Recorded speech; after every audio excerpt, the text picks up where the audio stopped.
Hello, right now I'm up on the crest of Mount Burnham, up near Baden-Powell in the San Gabriels. We've come to an area with some very sparkly rocks. So just to give you an idea of the minerals in here, there's some black and white sparkles. The whiter sparkles like there are muscovite. The blacker sparkles are biotite. There's some red blobs in here. Those are garnets. And there's a bunch of sort of white and gray stuff. The gray will be quartz. The whiter stuff will be feldspars. And then there's another special one in here. I don't know how close I can go before it stops having zoom. But this, my finger hadn't been shot the whole time. And then these little fibrous guys in here are the mineral sillimanite, which is an aluminosilicate mineral, which is just a fancy way of saying a mineral containing aluminum and silicon. And the presence of sillimanite, a lot of muscovite and garnet, these are all minerals that contain a lot of aluminum in them. Here's another nice outcrop where you can see it's all folded up.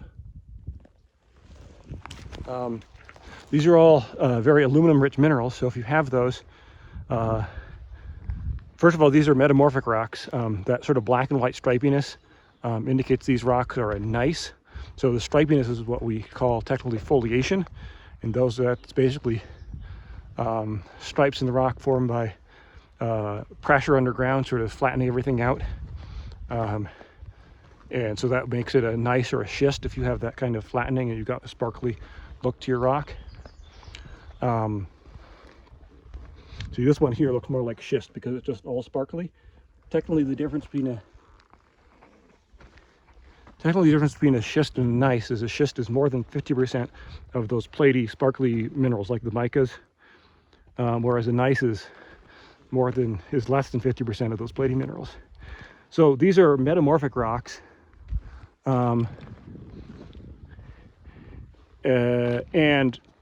because they have a lot of aluminum based off of the minerals, they're probably originally made out of a shale. Let's say the protolith, or the original rock it was before they became metamorphic, was shale. Because shale is a rock which is made from basically mud deposited probably in an ocean somewhere a very, very long time ago.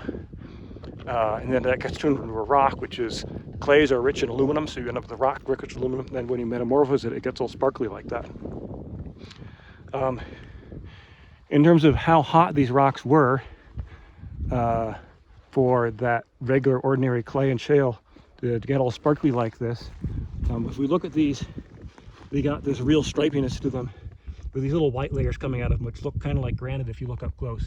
Ignore the red streaks, that's fire retardant. They sprayed fire retardant up here because the fire got close to here a while ago. See some nice garnets popping out in here too. Anyway, so we have those streaks of granite coming out here indicate this rock was getting hot enough to melt. A rock like this will start to melt around 650 degrees Celsius. So it puts us a little hotter than that, maybe 700 degrees Celsius. And from other sources, I know these rocks came from depths of maybe 20 miles underground. So when we see these rocks here, these super sparkly rocks, our indication is that these were started out as mud at the bottom of the ocean. Then probably through some sort of mountain building event, maybe a collision between continents or who knows what, these things got pushed down way underground and heated up. And now they're up on top of a mountain. There's a view back into LA Basin there.